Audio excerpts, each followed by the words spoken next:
Okay, today we'll talk about a very important Italian engineer. He was not an architect; he was an engineer, but he was an architect. So I contradict myself because the aesthetical qualities of his engineering work is for all to see. One of the most brilliant engineers of modernity, 1891, 1979. And I want to tell you that this gentleman, Pier Luigi Nervi, initiated the publication of the most formidable history of architecture that I know of in 18 volumes, and very, very elaborate and very, very inspiring. I have these books, and I have to say that Pier Luigi Nervi did a great service to architecture. And again, he was an engineer. Pier Luigi Nervi was born on the 21st of June, 1891, and died in January 1979, was an Italian engineer and architect. And architect because his engineering is highly architectural. He studied at the University of Bologna, graduating in 1913. Nervi taught as a professor of engineering at Rome University from 1946 to 1961, and is known worldwide as a structural engineer and architect, and for his innovative use of reinforced concrete, especially with numerous notable thin shell structures worldwide. The art of the structure. Yes, the art of the structure. Master of parametric design before parametry. Like he died in the 70s. There was no parametry then, but he was a master of parametric design before parametry. This was the man, an intense and serious man. And yes, a brilliant contributor to the art of building.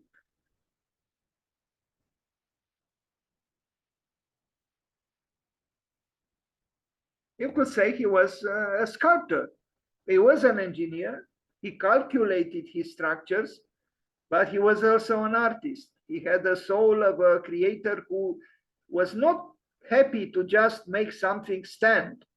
It also had to be beautiful. Torino, Esposizione, Turin, Italy, 1949, immediately after the Second World War. And look at this structure. You know, it's an achievement in its engineering prowess, but also I think it's beautiful the way light, you know, animates the interior, the vastness of the space. You have to understand, you know, an engineer's job is to make the building stand. But he went beyond this, attempting what Paul Valéry said, making the stone sing. And in a way, you could say metaphorically that his buildings, his structures do sing. I mean, you look at the structural elements of that dome, that cupola. They are highly ornamental, are they not? That's the interest of the architect, not the engineer. But the engineer couldn't neglect beauty, and this is a good engineer who wants to be creative himself and not just the one who counts numbers, adds and subtracts, and just makes the building stand. That's not enough. So a good engineer also wants to be challenged, and he loved challenges. And as you can see here, he created beauty through perfectly legitimate structures, functioning perfectly from an engineering point of view, and also possessing obvious aesthetical qualities. This is what a good engineer is supposed to do, actually. And certainly not to sabotage the imagination of the architect. No, that's not a good engineer. Pier Luigi Nervi.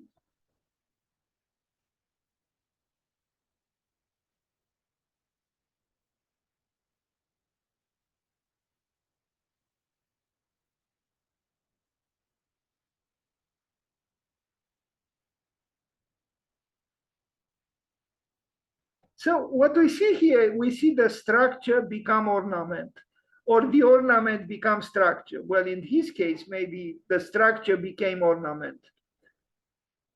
And I think we should attempt to do the same, to make the structure have ornamental, I'm sorry, or aesthetical virtues, or have the ornament have structural qualities.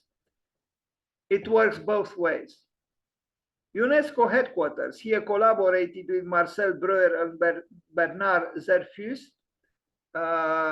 important architects. He was the engineer, but what exactly, I imagine he did more than just calculate the structure for Marcel Breuer and Bernard Zerfus. We see here, you know, we see, okay, concrete, okay, structure, but it's also sculpturalness. And you are going to see a canopy, which is a work of art in itself. You see it here in a small resolution picture. I hope yeah. So, you know, what is this? Is this engineering or it is art? It's both.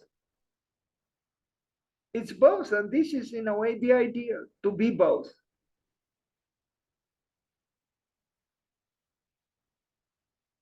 Not bad at all. In fact, it's better than the building.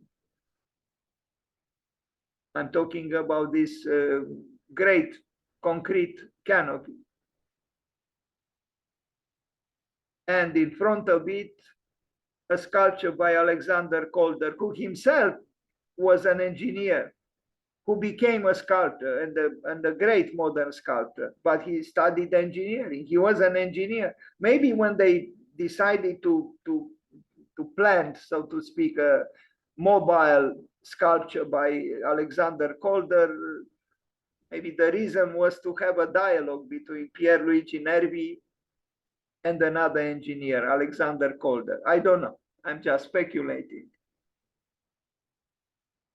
Anyway, great art, great architecture. They both encourage you to be optimistic about life, because creativity is actually maybe the best yes towards life that humans invented. Creativity, yes.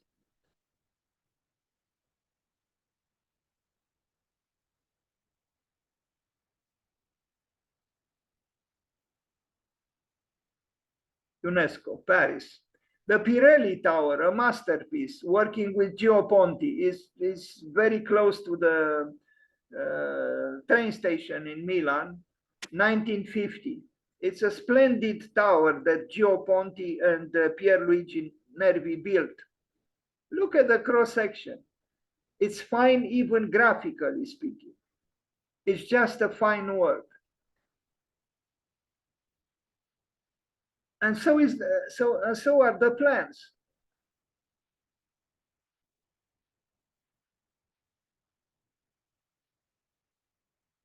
I do believe that Louis Kahn was right when he said a great building begins with the unmeasurable or the immeasurable, and then it goes through the measurable phase, and then it comes back to the immeasurable.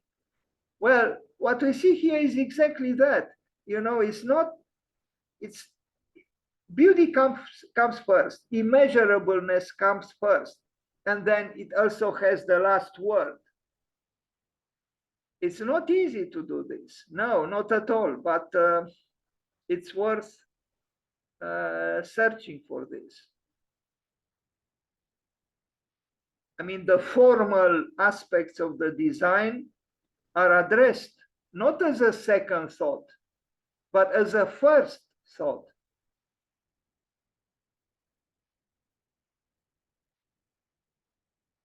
It's a great tower, and it's for all to see in Milan, near the train station, the pharaonic train station, the biggest train station in Europe. This is still in construction.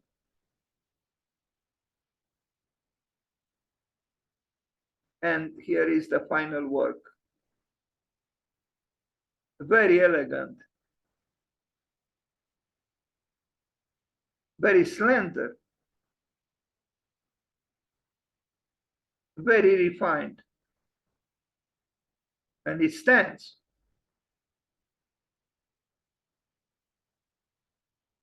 A good architect and a good engineer working together, Gio Ponti and Pier Luigi Nervi in Milan.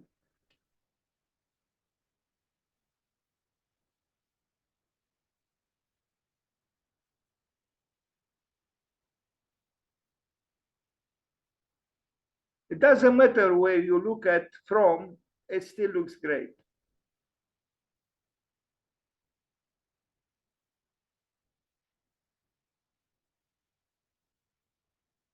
The Pirelli Tower or the Pirelli building, Gio Ponti and Pier Luigi Nervi, Milan, Italy, 1960.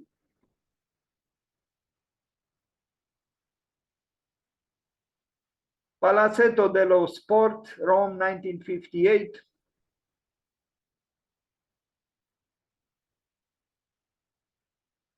Rather not well kept, alive.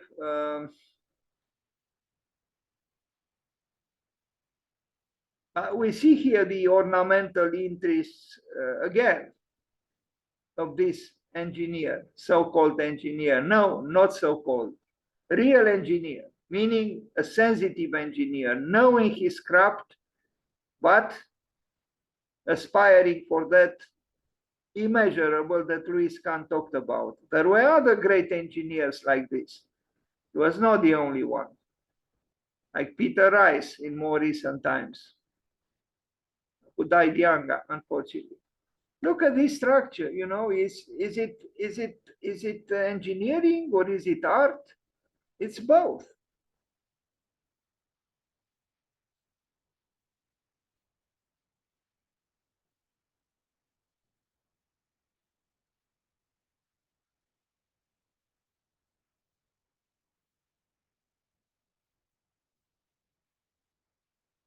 Of course, it stands, but its function doesn't end there at just standing. It stands beautifully. This is the, you know, the culmination, no? To stand beautifully, not doesn't matter how. And look at these columns.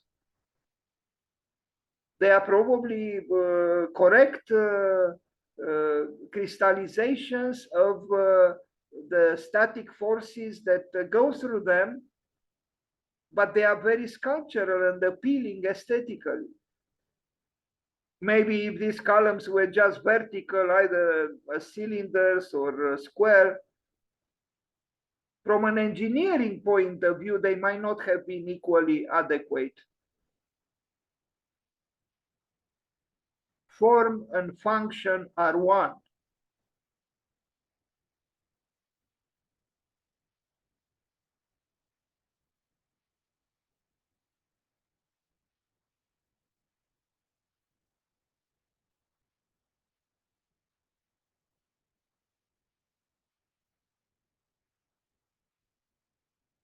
Pier Luigi Nervi.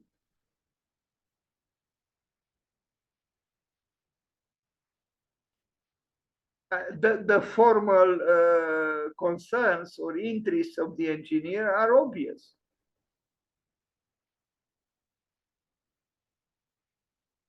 Stadio Flaminio, Rome, 1957.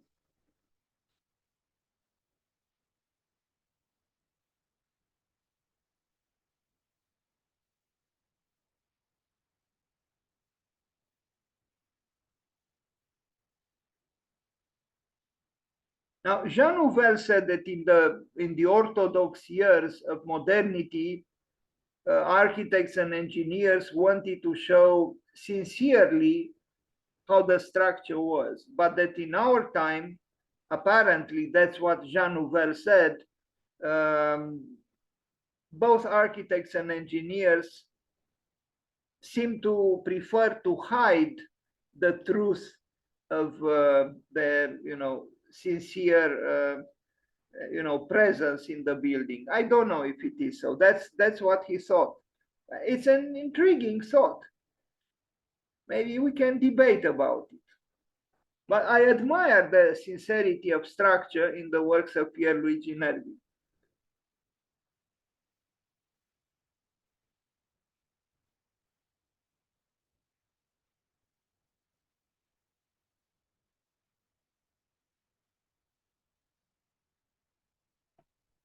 Palazzo del Lavoro, Turin, 1961. Look at these splendid columns and the flowering at the top, because these are columns which at the top do bloom like a flower.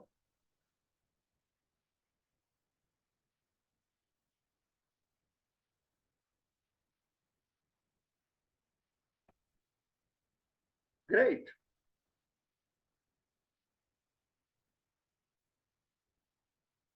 A lover of beauty, obviously, this brilliant engineer.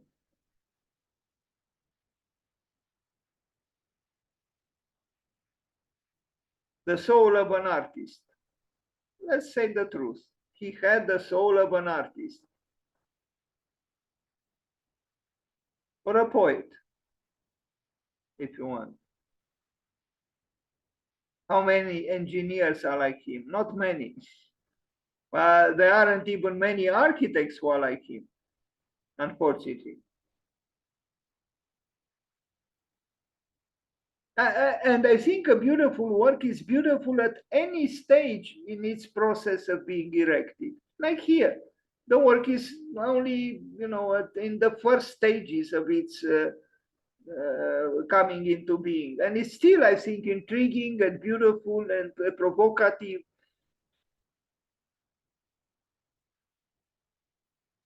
It's like a baby, like a newborn. You can say that only the adult, the mature being is beautiful and the baby is not.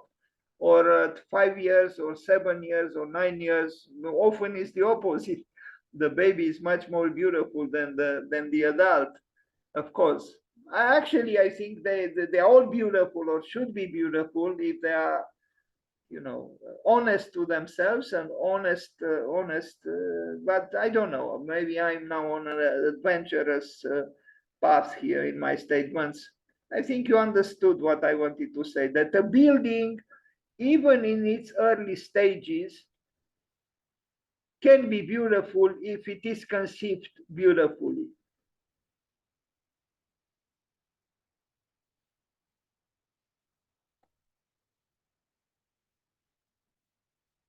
And not just the pictures, meaning not just the pictorial factuality of the building, but also the drawings, the project.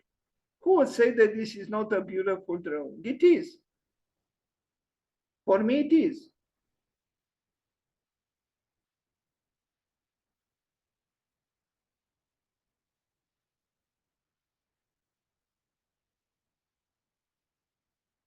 I mean, again, it is clear that structure needs ornament. Otherwise, how to explain this part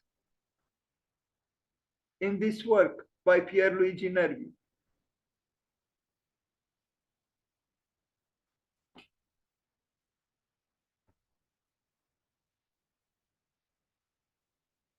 This working drawing could very well be nicely framed and displayed in a museum of art.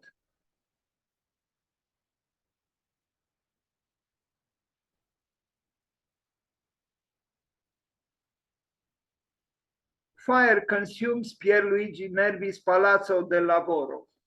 An article on Arch Daily. Sad, but I hope in its essence it survived. Sacro Cuore, Bell Tower, Firenze, 1962. Look at this. This is the work of a sculptor, but it's done by an engineer. Florence.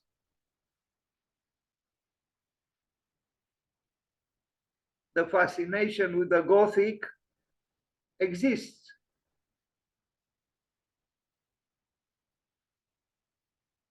But transfigured into and through a modern language. Paper mill, Mantua, 1962. Elegant and outstanding. Who could say that this is not architecture? Of course it is architecture. And it is architecture because of a beautifully outstanding structure. It's invention, it's creativity. That's what I'm talking about. He didn't just, create a building that stands. No, it has to have the adventure of making something, audacious, creative. And he did. It's a factory, it's a paper mill, like a bridge.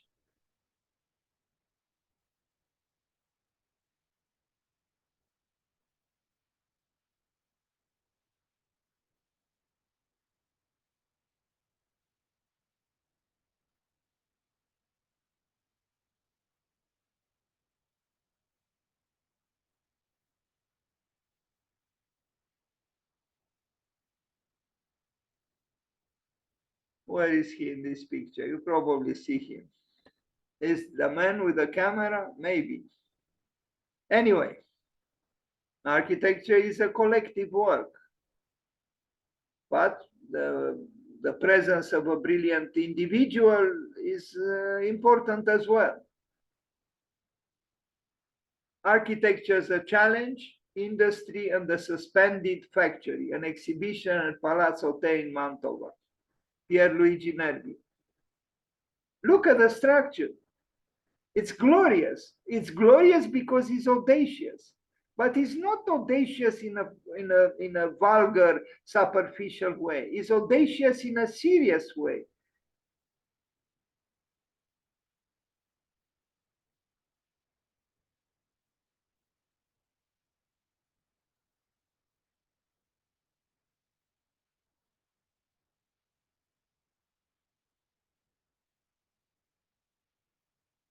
Pier Luigi Nervi, architecture as a challenge.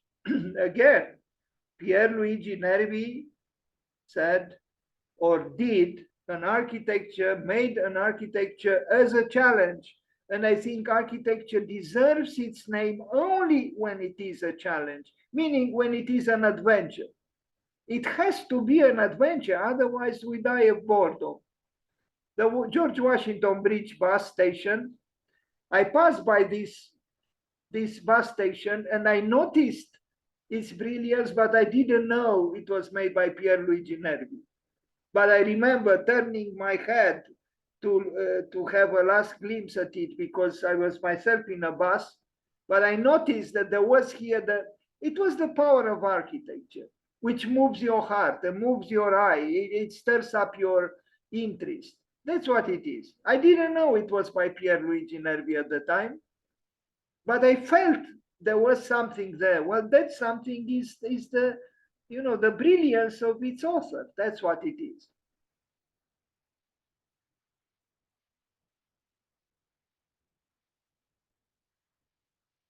It is architecture. It's not just engineering. It moves beyond engineering. In a way, Walter Gropius was right, but on the other hand, he was wrong. Walter Gropius said that architecture begins where engineering ends. Well, in the case of Pier Luigi Nervi, architecture is the flowering of structure.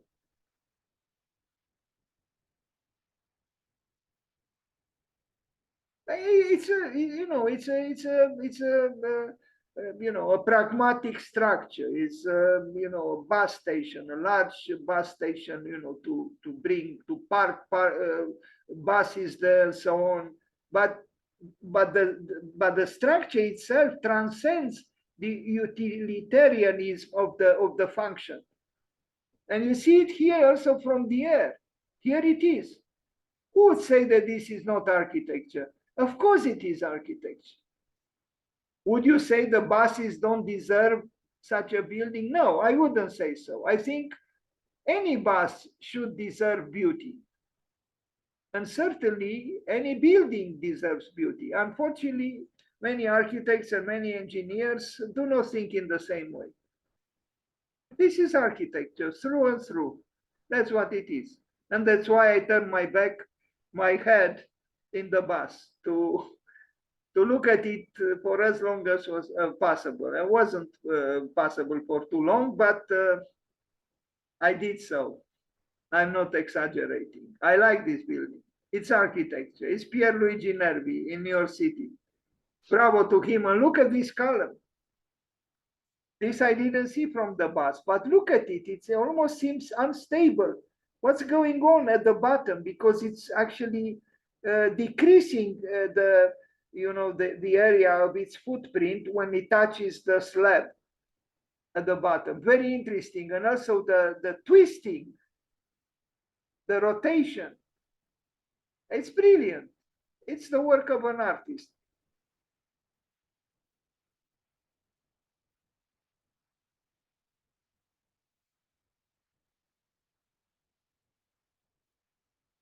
Look at this. Stability and instability. Why do we need both? Because they are both parts of life. In itself, this column is an event, an architectural event. You don't need another sculpture in this space. You already have it in the column conceived by the engineer turned poet.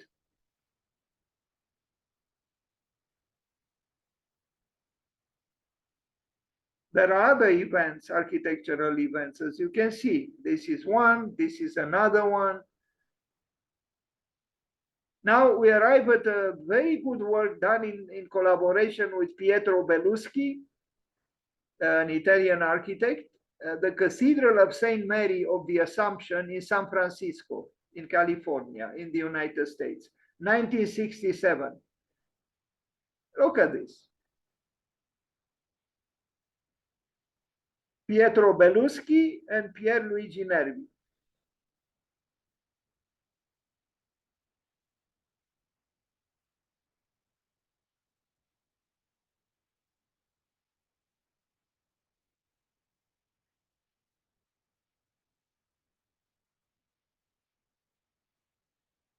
The cynic might say it's too elegant. Well, I mean, I could understand maybe such a statement, but I think beauty is beyond elegance and is certainly beyond cynicism. Beauty can conquer animosity between itself and cynicism. And look at the interior.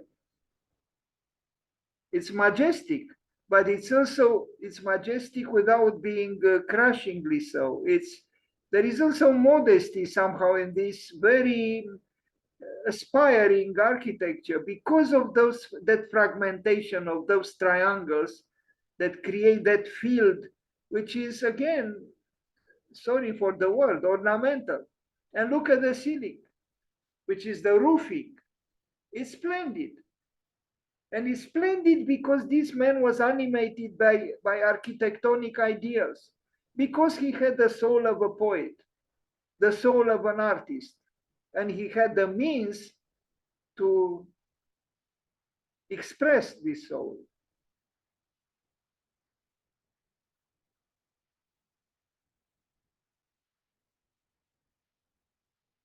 Yes, there is a cross here, but the cross is not just, hanging on the roof or, attached to the roof or to a wall. It's part of the structure, is where the light comes from. The light comes through the cross. And it makes a big difference. And then there is the drama, the sculptural drama of what's going on here, which is appropriate because faith is not a little thing, it's not a sweet thing. It's actually an immensely serious and intense engagement with reality. That's what faith is.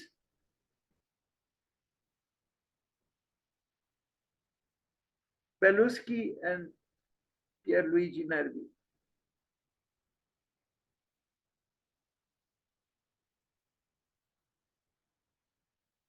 Obviously, he worked more than just as an engineer.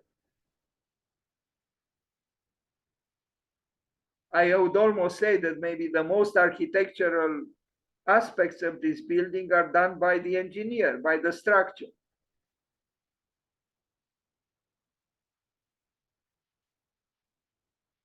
San Francisco.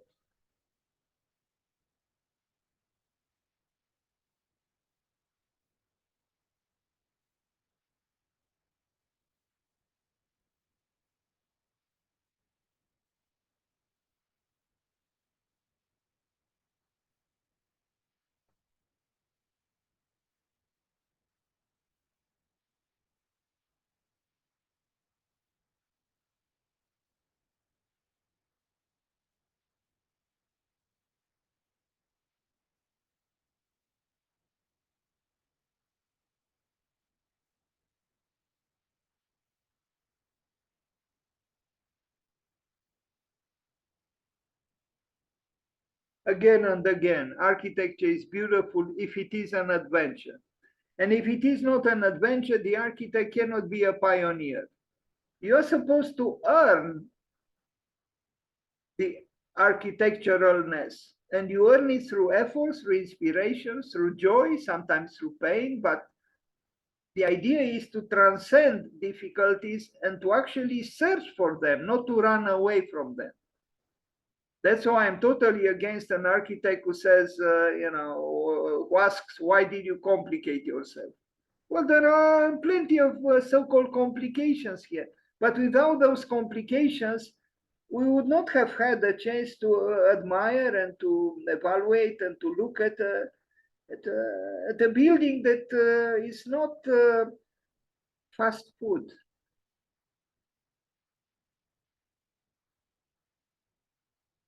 You see the challenge here that he talked about, architecture as challenge. You see it, you feel it. Look at this. You know, all this mass, all this heaviness supported in this, it's magic.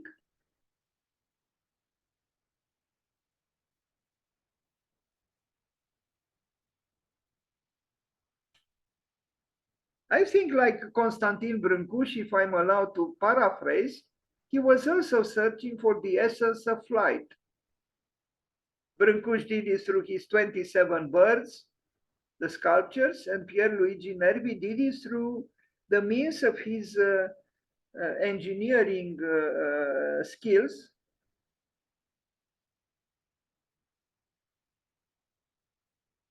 I'm absolutely sure Brâncuș would have loved this. You know, you don't need to know the intricacies of engineering in order to admire what we look at right here. It's clear to me the aspiration of the creators of this church for the above, for the unmeasurable, or for the immeasurable. Now, this one, the Paul VI Audience Hall at the Vatican City, 1971, here is, I read some curious things about this building. Someone see, or some people see like a reptile, and you see here in the, I didn't quite understand, and I didn't read very carefully, but somehow someone saw in the some esoterics here in the way the openings, those two oval windows and the ceiling as it is, and then they saw some resemblance to the head of a reptile. There is probably a story behind this, but I don't usually like factual anecdotes, so I neglected it. Maybe I chose wrongly. It's possible. Anyway, the structure here was done by Pier Luigi Nervi. I'm not sure about this, stage design, which is rather dramatic and very, expressionistic, with a Pope in the center. We have to admire these church figures at the highest level of Catholicism, promoting modern art and modern architecture, as opposed to what is happening in our country, of course. Vaticano occulta symbolos. I don't know exactly what the symbols are, but you can search on the web if you are interested. What is the relationship between the structure of Pier Luigi Nervi for this Vatican building and you know, the head of a reptile. And look at the process of building it again and again. A good building conceived creatively is beautiful. It doesn't matter at what stage during the process. Like here, who would say that there is no beauty here? I think there is, although it's just the beginning of, well, it's at a certain rather early stage in the design, in the building process. Another picture of the, you know, of the work and the head of the reptile. I am not sure about these, you know, maybe phantasmagoric resemblances or parallels, or I don't know how to call them. But we see here in the plans as well the connection between structure and ornament. Norfolk scope, Norfolk in, where is this, in the United States, the scope arena under construction showing the precast elements being placed.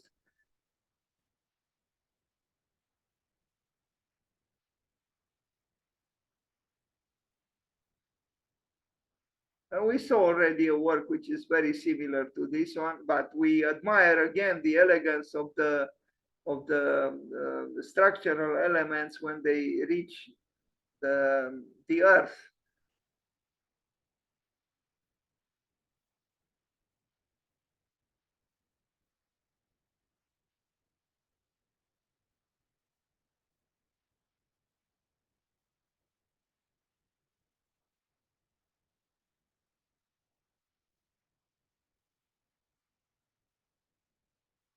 I only wish what is seen inside would have been also seen somehow outside.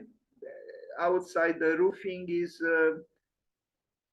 more simplistic, so to speak, than what we see inside.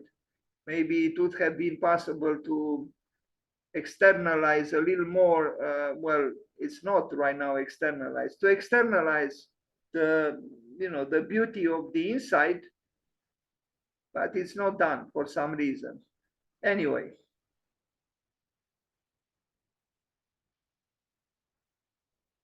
that's it. Thank you.